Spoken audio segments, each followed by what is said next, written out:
उसी का है। फिर उजैर हमजा को लेकर के रहमान के सारे इलीगल कामों के बारे में बताता है, जहां सारे हथियार बनते हैं और वो हथियार कहां कहां इलीगली ट्रांसपोर्ट होते हैं।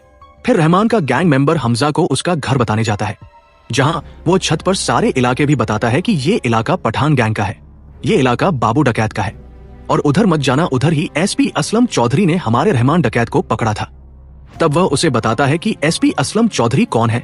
एक शैतान और एक जिन में जबरदस्त सेक्स हुआ, 9 महीने बाद जो पैदा हुआ उसका नाम पड़ा चौधरी असलम।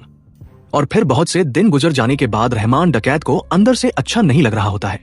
उसे अंदर ही अंदर अपने बेटे की मौत खाई जा रही थी। तो वह जाकर के एक एक करके सबको पूछता है कि चलो बताओ कि हमें क्या करना चाहिए। तो हर कोई यही आंसर देता है कि भाई अभी तो इलेक्शन सर पर है, जाने दो, बाद में हम बदला ले लेंगे। लेकिन फिर रहमान हमारे हमजा को पूछता है, जिसके आंसर में हमजा उसे कहता है कि बाबू डकैत भी यही सोच रहा होगा कि इलेक्शन की वजह से हम शांत बैठे होंगे, तो हमें अभी अटैक करना चाहिए। अगर हमने अभी अटैक करके बदला ले लिया तो आपकी इज्जत और खौफ और बढ़ जाएगा, फिर तो इलेक्शन जीतना आपका पक्का ही है।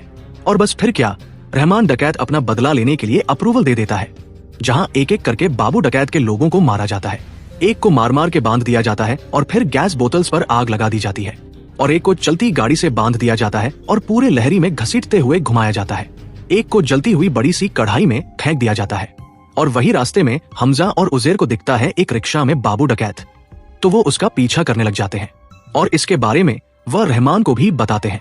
और फिर हमजा सीधा रोड क्रॉस करके बाबू डकैत जिस रिक्शा में बैठा हुआ होता है उसे उड़ा देते हैं। फिर वहां आता है रहमान डकैत और वह उसे मारने लगता है और वह उसे घसीटने लगता है। बाबू डकैत अपनी जान की भीख मांगने लगता है, कहता है कि मैं तेरा बाप हूं, मुझे जाने दे। लेकिन दृश्य में हत्या दिखाई गई है।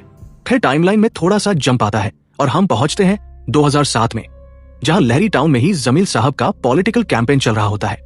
और वहां पहुंचता है रहमान डकैत, जिससे पब्लिक बिल्कुल ही पागल सी हो जाती है, क्योंकि रहमान डकैत का अब क्रेज लोगों में बहुत ही ज्यादा बढ़ चुका है।